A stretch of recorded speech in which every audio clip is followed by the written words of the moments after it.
Hi everyone. It's afternoon now in Canada, and I've finished most of what I had on my agenda for today. I've applied for a few jobs, and I watched that documentary on Namibia. I also wanted to go out for a walk. I might go out now after I finish this. It's warmed up a bit, but it's pretty quiet. Like everybody else, I'm waiting for the election, and I was contacted by Elections Ontario saying I've been selected to work, so I hope they call me back and I hope I get a location close to home. They haven't confirmed everything, so I have to wait. They wanted to know if I was still interested in working, and I said yes, I am. So let's see. I've called them 3 times now, and I'm waiting for them to get back to me. I'm moving on to the next lesson in this book, and this one is on initiative for the 21 qualities of leaders in the Bible. And I'm using this to try to build up awareness of my skills as a spiritual director and also as a business leader. I have over 21 years of speaking experience as well as administration skills and project coordination skills. And I'm hoping that this will help me to land work, whether it's here or in Africa, wherever it is, I'm prepared to go. So today's chapter was on initiative. And when we look at initiative, basically we are laying our lives on the line. And today's case study was on Noah and his bold actions that he took. The Bible readings are Genesis 6, 9 to 22 and Genesis 7, 1 to 5. And basically, if you look at initiative and what people do, we see that we have this thing called a mastermind. So where did the mastermind come from? It originates in America, and it originates from when they broke away from Britain. They basically had decided to stake their lives, and they all signed, the leaders signed this agreement to say that they did not want Britain to be their ruler anymore. They wanted to be a republic and have their freedom of agency and be able to make their own decisions. So they staked their lives. They were a group of friends, and if that hadn't been accepted, their lives would have been taken. But it was accepted, and they moved forward from there. So that's where this idea of the mastermind comes from. When you hear mastermind, that's what it is. It's based on that American concept of the mastermind and how we take action to save our lives or to lose them. So, for example, people might be saying, oh yeah, she came here from Zimbabwe, now she wants to go back. But I mean, wherever the opportunity is, we go. Isn't that what people do? I mean, people left Zimbabwe all those years to go to America, to go to Scotland, Australia, wherever it was, because that's where the opportunity was. The opportunity to work, to save our lives, to use our skills. And that's what we do. We don't just say, okay, well, I'm just going to sit here. It doesn't matter if I don't work, if I don't contribute to the society, if I don't have agency, if I don't have money coming in. It doesn't matter. As long as the government gives me, I can stay here. I mean, that's not what life is about. Who wants to sit at home and just collect money from the government? Definitely not me. Even now the aid is being cut in Africa. I'm not sitting back and saying, oh yeah, lobby more, do more, ask them more, beg them more. I'm giving examples to the African leaders because I know they're building, I know they are producing, I know they're working with other partners, including Canada, to try to develop things, to build partnerships. And I also am building my business by making these videos, by taking action, by having my agenda to say every day I'm going to do at least one video and I'm going to post it. To say that at least for 20 minutes a day I'm going to exercise to get healthy and to keep healthy. to make sure that I'm saying I'm drinking 8 glasses of water a day.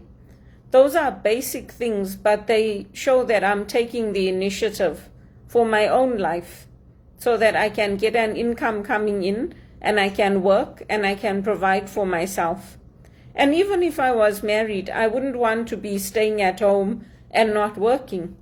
I would want to be working and earning a living and having my own income coming in. And where do I get these ideas from? It's from my grandmother, my dad's mom. She always told me, you must work, you must earn your own living, and my grandparents. And we always worked, even when we were children. We used to save our money, put it in a piggy bank, and then buy what we wanted. So we were never encouraged to just slag off other people, sponge off other people. Don't worry, just go and sit down, let everybody else do the work. It's a very boring way to live, and Zimbabweans are not like that. It is very uncreative. It's very, demeaning, like to just stay at home. I mean, I wouldn't want to do that, but everybody's different. And some people are happy staying at home and having a husband provide for them. I've met many women who are happy doing that. But that's me, and that's my way of being and living. And that's what I want for my life. I don't want to sit at home and do nothing. And it's very quiet in this building. It's very, very quiet. You can sleep. You can sleep the whole day if you want, because it's so quiet. You might hear the traffic or the police cars, or you might hear the children now and again. But other than that, it's very, very quiet. So that's why I go out. I go for my walks. I have been through this process so many times now. I know that I have to count my skills, my blessings, what it is I can offer, keep my elevator speech ready, make sure that I'm sleeping well, dressing well. And it's going on a long, long time. A long, long time. So that's why I always try to take initiative. And that's what this case study was about today with Noah. So the first question is, how do you think Noah felt as God described the coming flood and gave directions for what was to be done to prepare for it? So Noah, like all of us, must have been apprehensive. He must have been frightened. He must have been worried about how he was going to do all the things that God is asking him to do and telling him that this is coming, this is going to happen. The same way that we have all the signs around us.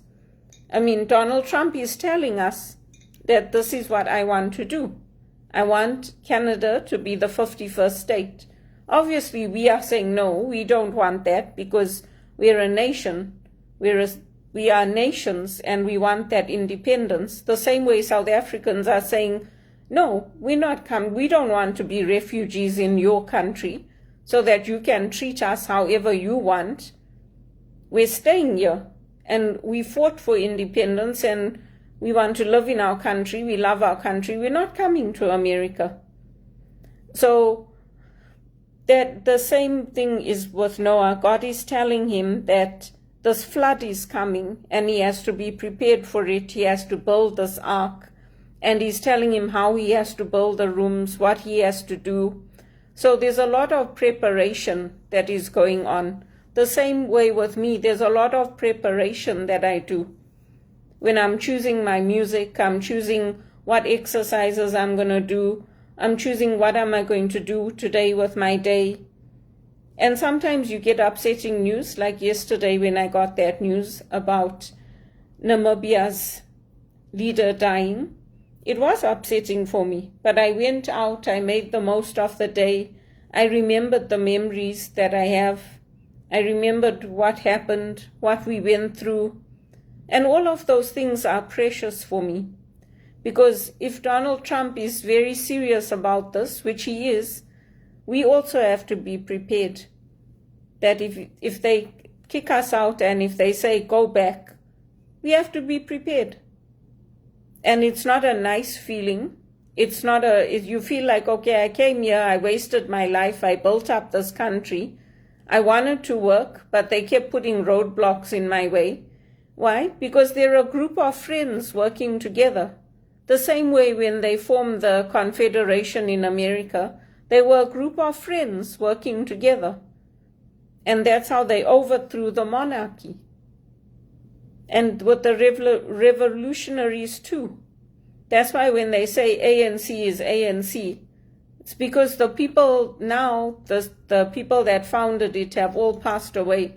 So things may change, and now there's a peaceful transition of power in countries in Africa. Things are changing. But we know that we have to be prepared. And those of us without money, if they're going to have to deport us, because they put us into a situation where they made sure that we have nothing. So that if they kick us out, we have nothing to take with us. We have no money, we have nothing tangible that we can take to our countries and go back. So that when they say, right, you have to go now, they'll just kick us out. They'll put us on a plane and they'll send us back. Because we'll have nothing to take with us. The same way when Idi Amin kicked people out of Africa, he told them, like, you go, you've got this amount of time and go. And that's what Rishi Sunak did to the people in Rwanda. So, I mean, it's the sad reality, really, because the churches are not employing us, the banks are not employing us, the hospitals are not employing us, and there are thousands of us going through the same experience here. People who have come here from Zimbabwe, from Nigeria, from South Africa. There are thousands of us going through the same process. And it's really sad. It's unfortunate and it's sad. So the second point here, it says the passage simply states Noah did everything just as God commanded him. And that's Genesis 6:22 and 7:5. It says, fill the gaps by listing the ways in which you imagine Noah had to act with initiative in order to fulfill God's instructions. What would he have had to figure out and do as a leader? So he would have had to figure out where to find these animals God was telling him to take. He would have had to catch them unharmed. He would have had to collect the supplies of what he was trying to gather to meet the specifications of what God was asking him to do. He would have had to measure, collect, and build slowly. It wouldn't have happened overnight. So it was the same thing with me. They didn't do this overnight, what they did to me. They did it slowly, over from 2007 to now. So they made me lose my jobs. They gave me short-term contracts. Then they said, oh yeah, she needs some help. She needs some psychiatric help. Because look at what she's gone through. It's impossible for anyone to survive this without getting some counseling, without getting some help. And I'm a normal person. I've never had any problems with anybody. I've never had any disagreements with anyone. I've never threatened anyone. I've never been a violent person. But still, they pushed that report through. And then I refused to go for psychiatric assessments. So then they coordinated the calls. They coordinated having me tracked. They coordinated having me followed. And this is not only happening to me. It's happening to thousands of women in Canada and men. Because why? They want to keep the structure as it is at the top. And if you're not making them look good, they don't want you to be hired, promoted, get the benefits, make the big money. Because when I have money, I invest it. I bought a home in Canada. I spent my money wisely. I didn't waste it. I didn't waste it on prostitutes, on pimps. I didn't coordinate with people to get them into trafficking. I didn't promote people become alcoholics. I didn't promote drugs. I didn't promote laundering money through gift cards. I didn't promote any of that. I didn't have a laugh out loud culture. I didn't say, oh, it's no big deal. So I was going against the culture. And they wanted to put me into a state where I would be debilitated where I wouldn't be able to do anything at all. Because in the email that their lawyer sent me from the banks, they said we will do whatever it takes to protect our clients. It was a very threatening email. So I said I will do whatever it takes to protect my family, because I didn't deserve to get an email like that from Credit Suisse lawyer. I didn't. All I wanted was my references, and I wanted them to stop and to look at the problems that were in their hiring and what they were doing. So this is not only happening to me. And I'm perfectly fine. But what they do, they'll get me into a position, then they'll find out where I'm working, and then they'll start again. Instead of moving forward with their lives and their company and concentrating on their own life. Because when I go to work, I concentrate on my work, on what I'm doing, on which customers I'm serving, or my administrative work, or whatever it is, communications, project administration. But they are too much. They keep coming after me. And it's really sad, because that is what they did to the visible minorities, to the Africans in Africa. That is what they did to us. So it's sad when you leave there and you come here and then you go through the same thing all over again. And you don't expect it. When I was in England, this never happened to me. I didn't expect to come to Canada, which is this free nation, and to experience the same things that I went through growing up in the Civil War. I didn't expect it. So then now the third question is, how do you think the conversation went with Noah's wife, his 3 sons, and their wives when he initiated the Ark project, when it was time to gather the animals, when he wanted them to get into the Ark before it started to rain?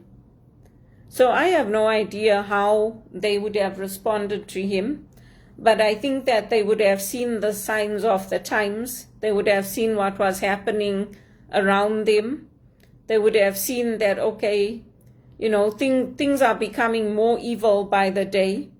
And so, yes, God's punishment is most likely to come.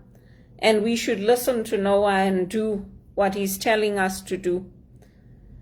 And I think they would have helped him to gather the animals before the floods came. And they would have been ready in their own way to work on the project with him. And I don't think that they would have had any problem when he wanted them to get into the Ark before it started to rain. I think they would have known that, this is happening. And it's the same with us. There are all kinds of messages that are posted on YouTube, on the internet, and they are Catholic revelations, where they're telling us that this is coming. Your homes are your refuges. Make sure you have supplies of water. Make sure you store honey. Make sure you have the essential oils like the thieves' oil, the geranium oil, the calendula oil, because they all have antimicrobial properties in them. It's not like it's like, oh, we don't know what to do. It's not like that. We are advised and we are guided that, yes, you should keep applying for work, you should do whatever you can, but to know that these things have been prophesied and that they are coming true. Everything that was predicted is coming true. And then the fourth question, what leadership abilities did Noah need to complete the task? And it says list them. So administration, he would have had to have been able to write down what he needed to do, draw up the plans, and then gathering the cypress wood, making the pitch, measuring and organizing, communicating with his family, talking to them, and also counting the animals. He would have had to have understood which animals were considered clean, which ones were considered unclean, and have them ready. Probably didn't keep them in the Ark until the rains came, but have them ready in pens outside. And then once the rain started, move them into the Ark.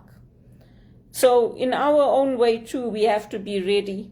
And those of us who don't have money, we have to rely on God, and we have to rely on God's word and God's promises.